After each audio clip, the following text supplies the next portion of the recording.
De l'Institut pour l'étude de la guerre qui dit qu'il a peur, Prigojine, de perdre toutes ses unités d'élite sur le front et il en veut au ministère russe de la Défense donc de vider ses forces Wagner à Barmout. Du coup, il ne peut plus recruter en prison, Prigojine, donc il décide maintenant de recruter dans les hôpitaux psychiatriques. Mais est-ce que c'est vrai cette affaire? C'est ce qu'affirme en tout cas le Moscow Times, qui se sont fait passer pour des volontaires. Ils ont contacté la hotline Wagner en leur demandant comment ils pouvaient rejoindre... Des journalistes russes?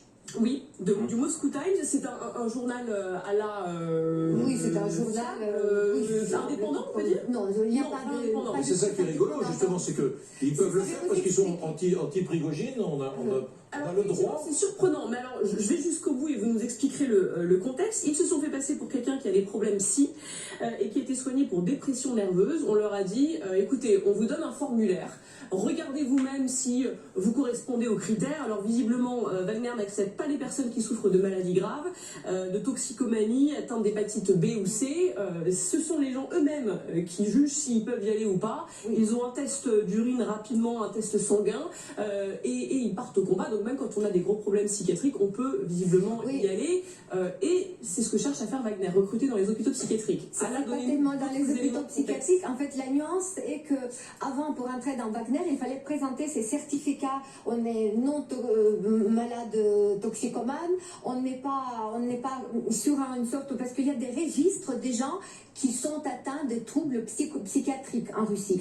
Et ces registres, c'est très fragile parce que n'importe qui peut y apparaître sans vraiment avoir ces troubles. Parce que c'est un levier de pression sur la population, sur les opposants, par exemple, etc. C'est hérité aussi de l'époque soviétique. Bien sûr. On ne pouvait pas être contre le peuple. Par conséquent, si on était contre le système soviétique, c'est qu'on était psychiatriquement atteint et on déportait beaucoup dans des unités psychiatriques des gens normaux qui étaient juste des opposants. Absolument. Un ami de mon père, je me souviens, on a vécu ça en famille, il a été interné comme ça dans un hôpital psychiatrique par le pouvoir soviétique, par KGB, parce qu'il il montrait un peu les idées, il sortait un peu des idées troubles pour l'indépendance de l'Ukraine, justement, pour vous dire tout ça, c'était encore dans les années 80, et il a été complètement abîmé en tant qu'homme, il a été maltraité, il est sorti en légumes. Pour revenir à Wagner, désormais, aujourd'hui, il ne faut plus présenter ses certificats. Donc n'importe qui, il fait partie, il est sur ses registres ou pas, il peut se présenter à Wagner et on ne va plus lui demander le certificat qu'il n'est pas, par exemple, qu'il n'a pas des addictions. Oui, ça, même de juger s'ils sont... C'est chacun, oui. Sauf qu'avant, il y avait le filtre, il y avait la frontière à passer. Si vous n'avez pas ce certificat, vous ne pouvez pas franchir le seuil pour être admis en tant que combattant de Wagner. Aujourd'hui, ce seuil n'existe plus, donc n'importe qui peut aller. Ça prouve une fois de plus qu'ils ont vraiment dans la difficulté de recruter, malgré toutes les promesses qu'ils sont données, malgré tout l'argent qu'ils offrent, il y a beaucoup de difficultés. Donc les demandes, les exigences pour se porter candidat baissent. Et la qualité de combattant baisse aussi, on le voit sur le terrain. Là encore, Olivier Weber, on sent un peu un vent de panique. Dans les hôpitaux psychiatriques, avant c'était les prisons, on manque d'hommes, il a peur de perdre tous ses hommes à Barmout. On sent que c'est pas très... Tout à fait, un recrutement tous azimuts. On sent bien que Prigojine veut absolument offrir ce tribut, donc ce cadeau à Poutine, ça semble compliqué, et qui joue un peu sa survie politique et militaire, peut-être même physique d'ailleurs, parce qu'il y aura des règlements de compte si la paix vient, peut-être même s'il y a un front gelé entre l'armée de Shoigu, Gerasimov et bien sûr Prigojine. Alors cela dit, il y a un paradoxe parce que les Russes veulent gagner à tout prix donc Barmout et en même temps l'Ukraine, Zelensky ne peut pas la perdre. Qui va prendre la décision? Il y aura peut-être une décision quand même, si les taux dont tu parlais tout à l'heure sur repère, je pense que ça va venir quand même, ça sera une décision politique. Non pas de Zelensky mais de Zaloujny. Parce que pourquoi?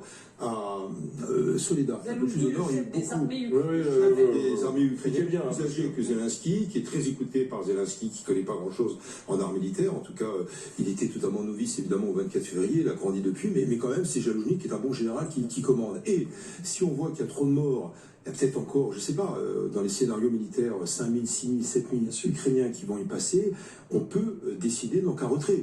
Mais après, c'est la porte ouverte. Alors, la leçon aussi pour les Ukrainiens, c'était la perte du petit village dont je parlais tout à l'heure, Blarodatne, qui est tout à fait derrière Soledar. Ça paraît anodin sur la carte, c'était la ligne de défense, on a une petite rivière. Les Ukrainiens s'étaient enfoncés par les lignes de Wagner à ce moment-là. Donc c'était la fin de l'année, drapeau noir à nouveau, l'armée russe était vexée, etc.